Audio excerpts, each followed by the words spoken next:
ये सटाइएगा, ऑन हो गया ना। सेकेंड जो चैप्टर आपका है, फर्स्ट चैप्टर कंप्लीट हो चुका है। चैप्टर 2 जो एनसीईआरटी का है वो आपका है इलेक्ट्रिक पोटेंशियल एंड कैपेसिटर, ठीक है ना। दिख रहा है पूरा? नहीं दिख रहा है ना?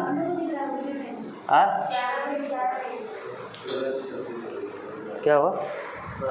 ओ ब्राइटनेस ज़्यादा हो गया ना।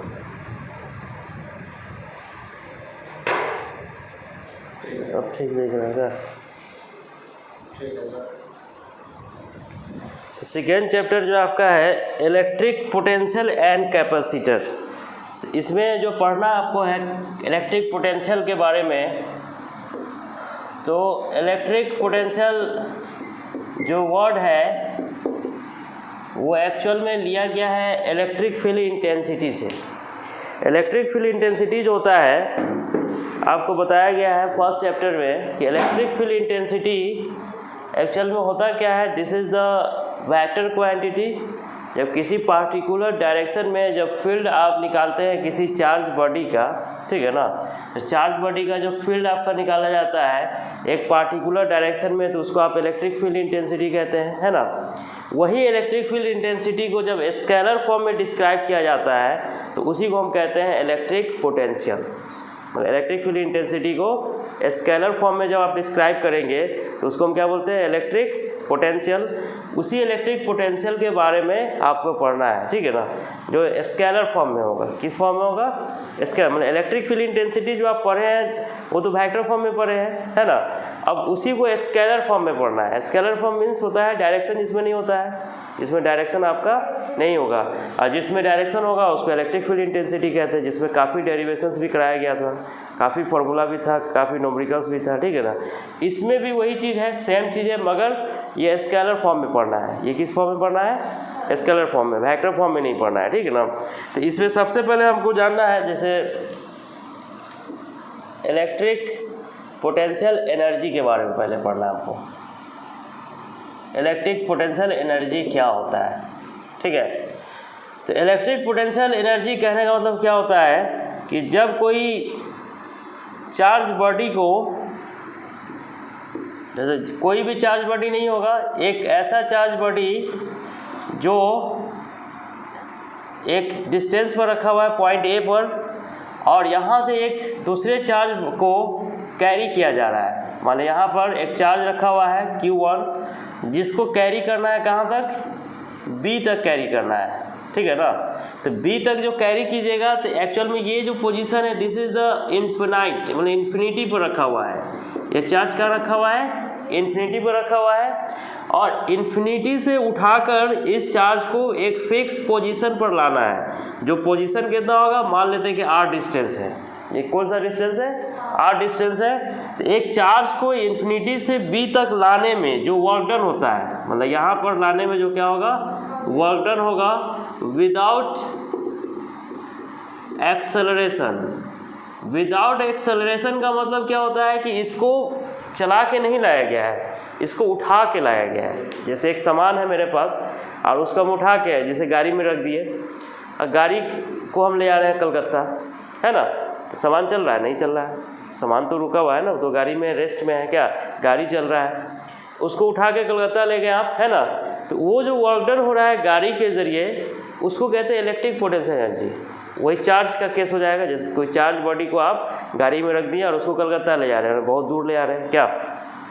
तो किसी भी बॉडी को उठाकर इन्फिनिटी से एक फिक्स पॉइंट पर जब लाते हैं, जो एक चार्ज बॉडी होना चाहिए, क्या होना चाहिए? चार्ज बॉडी होना चाहिए। उस चार्ज बॉडी को जब इन्फिनिटी से हम एक फिक्स पोजीशन पर जब हम लाएंगे, वहाँ जो वर्क डन होता है without acceleration. Without acceleration means क्या होता है कि वो चल के नहीं जा रहा है, उसको किसी के ज़रिए लाया जा रहा है, ठीक है ना। उसी को हम क्या कहते हैं? Electric potential energy. तो वर्क डन की जहाँ बात होगा वो तो स्केलर क्वांटिटी होता है, वेक्टर होता नहीं है क्या? वर्क डन क्या होता है? स्केलर क्वांटिटी होता है, क्योंकि वर्क डन से रिलेटेड जो भी टर्म होगा डेट आर स्केलर होगा, वेक्टर नहीं होगा क्या? तो यहाँ पर हम बोल सकते हैं कि अ वर्क इज डन, मतलब एक काम हो रहा है, a work is done when a charge body which is situated at infinity and that work done without acceleration, जो वर्क डन जो होगा वो क्या होगा, बिना एक्सेलरेशन का होगा, ठीक ना। That work done without acceleration when a charge, एक चार्ज जो आपका है Q1 is carried from infinity to a fixed position B, then that work done is called electric potential energy। इसी वर्क डन को हम क्या कहते हैं, इलेक्ट्रिक पोटेंशियल एनर्जी कहते हैं। मतलब कोई भी काम को जब किया जाता है बिना एक्सेलरेशन का, है ना, जैसे एक चार्ज बॉडी को कैरी करे बिना एक्सेलरेशन का एक जगह से दूसरी जगह जब लाते हैं तो उसी को हम क्या कहते हैं, इलेक्ट्रिक पोटेंशियल एनर्जी, है ना। तो इलेक्ट्रिक पोटेंशियल एनर्जी जो आपका है इसको रिप्रेजेंट किया जाता है, इट इज रिप्रेजेंटेड बाय, इसको यू से रिप्रेजेंट किया जाता है, ठीक है ना। मतलब वर्क डन जो हो रहा है आपका, आप इन्फिनिटी से कहाँ तक ला रहे हैं, आप बी तक ला रहे हैं। मतलब कि पोटेंशियल एनर्जी जो आपका यहाँ पर जनरेट हो रहा है तो ये हो जाएगा आपका U B minus U infinity, है ना। मतलब W B minus W infinity, या इसी को लिखेंगे U B minus U infinity. तो इन्फिनिटी पर जो वर्क डन जो आपका होगा वो ज़ीरो होगा, ठीक है ना। तो वर्क डन जो आपका निकालना है इलेक्ट्रिक पोटेंशियल एनर्जी, वो आपका मतलब ये इलेक्ट्रिक पोटेंशियल एनर्जी है आपका, इलेक्ट्रिक पोटेंशियल एनर्जी जिसको यू से रिप्रेजेंट किया जाता है, ठीक है ना। जिसका एसआई यूनिट क्या होगा, जिसका एसआई यूनिट जो होगा वो होगा जूल। एनर्जी कोई भी होगा उसका एसआई यूनिट क्या होता है, जूल होता है। और डायमेंशन क्या होगा, इलेक्ट्रिक पोटेंशियल एनर्जी का डायमेंशन की बात किया जाए तो डायमेंशन जो होगा इलेक्ट्रिक पोटेंशियल का वो हो जाएगा आपका ml² T-2। जो वर्क डन का डायमेंशन होता है वही आपका एनर्जी का डायमेंशन होगा, ठीक है ना। तो इलेक्ट्रिक पोटेंशियल एनर्जी को इस तरह से डिस्क्राइब किया जाता है। इलेक्ट्रिक पोटेंशियल एनर्जी क्या है, इन्फिनिटी से एक फिक्स पॉइंट पर किसी चार्ज को लाने में जो वर्क डन किया जाता है विदाउट एक्सेलरेशन, उसी को हम क्या कहते हैं, इलेक्ट्रिक पोटेंशियल एनर्जी, ठीक है ना।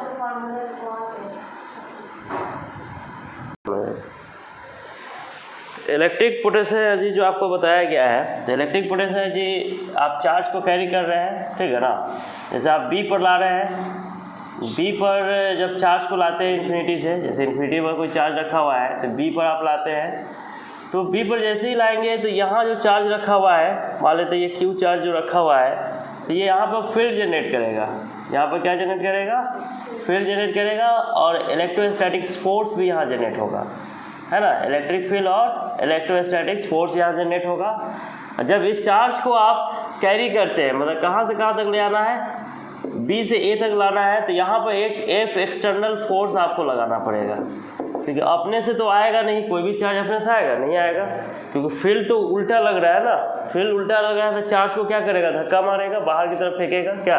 मगर ये चार्ज को उठा कर लाना कहाँ पर है, चार्ज को तो लाना हमको यहाँ से यहाँ तक लाना है। यहाँ जो वर्क डन जो होता है एफ एक्सटर्नल सोर्स की वजह से, वो वर्क डन जो होगा आपका W हो जाएगा आपका बी से ए तक लाना है एफ एक्सटर्नल फोर्स लगाना पड़ेगा into D R vector, displacement vector मान लेते हैं कि डी आर है, ठीक है ना, तो डी आर वैक्टर हो जाएगा। और ये किसके रीजन में हो रहा है, तो इलेक्ट्रिक फील्ड रीजन में हो रहा है, तो बी से ए तक लाने में यहाँ माइनस इसको लिखिएगा एफ ई, इलेक्ट्रिक फील्ड जो आपका है इलेक्ट्रिक फील्ड रीजन में जनरेट हो रहा है, ठीक है ना, इंटू डी आर वैक्टर, मतलब आप माइनस को बाहर ले लीजिएगा, ठीक है। माइनस क्यों ले रहे हैं, क्योंकि इलेक्ट्रिक फील्ड का डायरेक्शन अपोजिट है, इसका डायरेक्शन इस डायरेक्शन में है ना, ये माइनस ले लेंगे। यहाँ जो वर्क डन होगा आपका, ये वर्क डन होगा यहाँ से यहाँ तक चार्ज को कैरी करने का, ये वर्क डन होगा, ठीक है ना। This is the electric potential energy. Electric potential energy अगर निकालने के लिए दे देगा तो आपको करना क्या है, एफ एक्सटर्नल दिया रहेगा तो रख देंगे, नहीं दिया रहेगा तो कोई बात नहीं है। जैसे इसको सॉल्व जब हम करेंगे इसको ऐसे लिखेंगे, बी से ए तक लाना है चार्ज को, F external D R cos 0 degree, या इसको आप लिखिएगा ये आपका जैसे माइनस क्यों लिखते हैं, जैसे देखिए B A F electric field के वजह से इलेक्ट्रोस्टैटिक फोर्स इस डायरेक्शन में लग रहा है और एंगल कितना बनाएगा 180 डिग्री, क्योंकि फोर्स इधर लग रहा है डिस्प्लेसमेंट इधर है, तो एंगल कितना बनेगा 180 डिग्री। तो इस केस में जो वैल्यू आएगा ये आ जाएगा आपका B A F D R cos 180 minus होता है इसलिए हम माइनस लिख रहे हैं, ठीक है ना, मतलब यहाँ वैल्यू रखेंगे माइनस, ये वैल्यू कितना आ जाएगा माइनस बी से ए आपको लेना है एफ डी आर, ठीक है ना, इसी को हम लिख रहे हैं यहाँ पर बी से A F external D R cos 0 का वैल्यू कितना होता है 1 होता है। तो ये वर्क डन हो गया आपको किसी चार्ज को कैरी करने का, मतलब चार्ज को जब कैरी करेंगे एक पोजीशन से दूसरे पोजीशन पे तो काम होगा ही, उसी काम को हम क्या कहते हैं इलेक्ट्रिक पोटेंशियल एनर्जी। क्योंकि ये इलेक्ट्रिक पोटेंशियल एनर्जी जो है ये एक्चुअल में है क्या, ये आपका जो वैल्यू आपका है ये, ठीक है, हो गया स्टार्ट। इलेक्ट्रिक पोटेंशियल एनर्जी पूरा आ रहा है ना, बोर्ड पूरा आ रहा है ना, हाँ ठीक।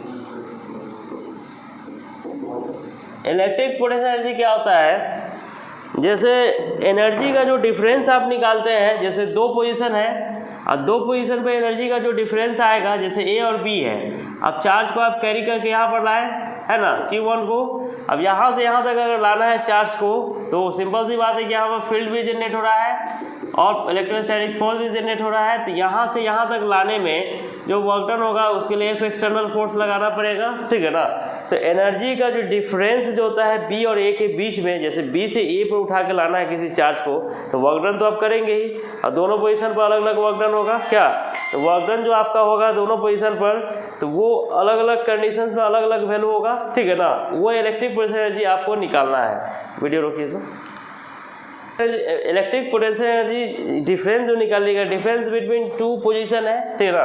तो ये आपका किसी चार्ज को आप शॉर्ट इंटरवल में शॉर्ट डिस्टेंस तक कैरी कर रहे हैं, एक का एनर्जी दूसरे का एनर्जी का जो डिफरेंस होगा हायर और लोअर, यहाँ पर जो एनर्जी होगा लोअर होगा, यहाँ पर क्या होगा हायर होगा, तभी तो चार्ज यहाँ से उठा के यहाँ आ सकता है या उठ के आ सकता है या कैरी करके आ सकता है, ठीक है ना।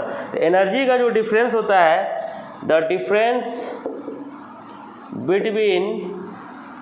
between the potential energy between the two potential level, that is one is lower potential, एक आपका होगा lower potential and other is higher potential, एक हायर पोटेंशियल होगा, ठीक है ना। तो लोअर पोटेंशियल से हायर पोटेंशियल पर चार्ज को कैरी करना है तो वर्क डन जो वहाँ पर होगा या पोटेंशियल एनर्जी होगा उसमें डिफरेंस तो आएगा ही, ठीक है ना। उसी डिफरेंस को हम क्या कहते हैं इलेक्ट्रिक पोटेंशियल एनर्जी डिफरेंस, उसी को हम क्या कहते हैं इलेक्ट्रिक पोटेंशियल एनर्जी डिफरेंस बोलते हैं, इलेक्ट्रिक पोटेंशियल एनर्जी डिफरेंस, ठीक है, जिसको आप UAB से रिप्रेजेंट करते हैं, ठीक है ना। तो the difference between the potential energy between the two potential level, that is lower potential and other is higher potential, is called electric potential energy difference, इसी को हम क्या कहते हैं इलेक्ट्रिक पोटेंशियल एनर्जी डिफरेंस कहते हैं, ठीक है ना। And this is given by, इसको दिखाया जाता है जैसे यू ए बी आप लिख रहे हैं या डब्ल्यू ए बी जो लिखते हैं, यह आपका हो जाएगा जैसे बी से ए पर ला रहे हैं तो ए क्या है हायर पोटेंशियल है, बी क्या है आपका लोअर पोटेंशियल है, तो इस तरह से हम लिखेंगे, है ना। यहाँ पर यू ए जो आपका है, U A is the at higher potential, higher potential पर है तो लोअर से हायर पर लाएंगे, U B is the at lower potential, ठीक है ना। अब मान लेते हैं किसी चार्ज को इन्फिनिटी से लाना है, मतलब इन्फिनिटी पर रखा हुआ है कोई चार्ज और यहाँ से इसको कैरी करना है ना बी तक, तो यहाँ पर जो पोटेंशियल एनर्जी डिफरेंस जो होगा वो कितना हो जाएगा, U B minus U infinity, और इन्फिनिटी पर जो पोटेंशियल एनर्जी होता है वो जीरो होता है, इन्फिनिटी पर पोटेंशियल एनर्जी क्या होता है, जीरो होता है। क्यों होता है वो हम बताएंगे आगे आपको, ठीक है ना। इन्फिनिटी पर पोटेंशियल एनर्जी क्या होता है, जीरो होता है, तो यू बी इन्फिनिटी जो लिख रहे हैं, U B minus U infinity, तो ये हो जाएगा आपका यू बी माइनस जीरो, मतलब ये पोटेंशियल एनर्जी निकल के आपका बी से इन्फिनिटी तक लाने में जो वर्क डन होता है ये यू बी इन्फिनिटी मतलब यू बी के बराबर होगा, है ना। इन्फिनिटी पर पोटेंशियल एनर्जी का वैल्यू क्या होता है, जीरो होता है, ठीक है ना। This is the electric potential energy, इसके बारे में आपको अब इसके बाद जो बताया जाएगा वो इलेक्ट्रिक पोटेंशियल के बारे में बताया जाएगा, इलेक्ट्रिक पोटेंशियल क्या होता है, ठीक है ना, और वो कैसे निकाला जाएगा, और उसी पर बहुत सारा डेरिवेशन है, डेरिवेशन कराया जाएगा, ठीक है ना। ये टॉपिक कंप्लीट हो गया आपका।